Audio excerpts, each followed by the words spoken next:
concurrent estimation of tenofovir, efavirenz, and lamivudine in pure and its pharmaceutical dosage form by using novel validated RPHPLC method. By L. Siva Shankar Reddy, D. Madhuri B. N. Madanagopal, J. Kumar Raja, V. Ravikumar, B. Himam Bindu and R. Nageshwar Rao. Aim: this study was designed to develop a reliable method for the estimation of 3-TC, TFV, and EFV in pure and its pharmaceutical dosage form by RPHPLC. Background: an easy, defined, rapid, and accurate reverse phase high-performance liquid chromatography method was developed and subsequently validated for the concurrent estimation of lamivudine, efavirenz, and tenofovir disoproxil fumarate in their pure blend and combined tablet formulation. Methods: a simple, rapid, accurate, precise, robust, and isocratic reverse phase high-performance liquid chromatographic (RPHPLC) method was developed for the estimation of 3-TC, TFV, and EFV in a combined dosage form.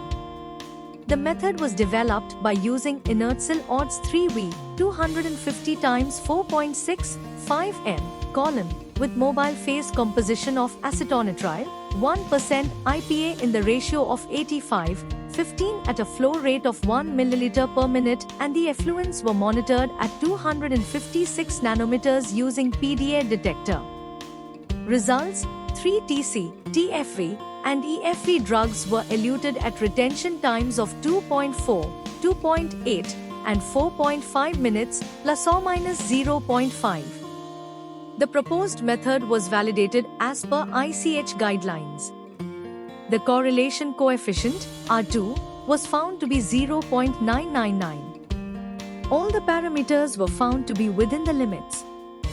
The recovery studies were carried out and found to be within 98 to 102%, and the percent RSD was found to be less than 2%. The limit of detection and limit of quantification of 3-TC, TFV, and EFV were found to be 0.06, 0.09, 0.17 gml and 0.18, 0.27, 0.53 gml respectively. The results obtained are in good agreement and can be used for the routine analysis of drugs in combined dosage form in laboratories and for quality control purposes. Conclusion: the present method was developed and validated using 1% IPA, ACN. IPA enhances the selectivity of binary or tertiary mixtures.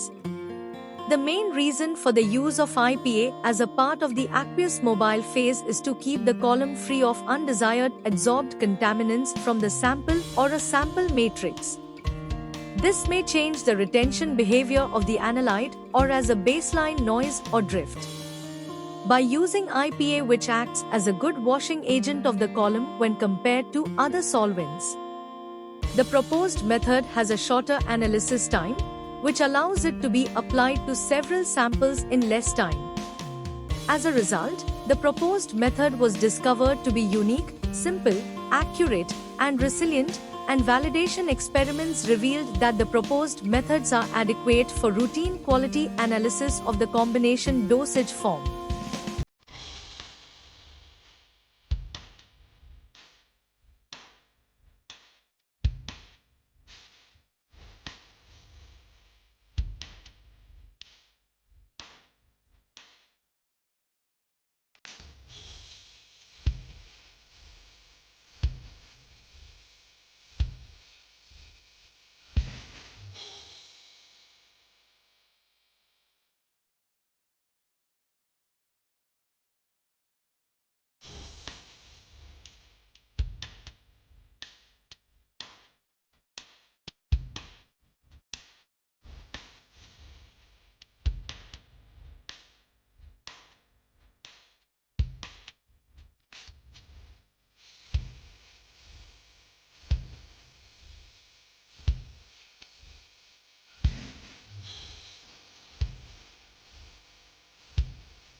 Thank you for watching this video.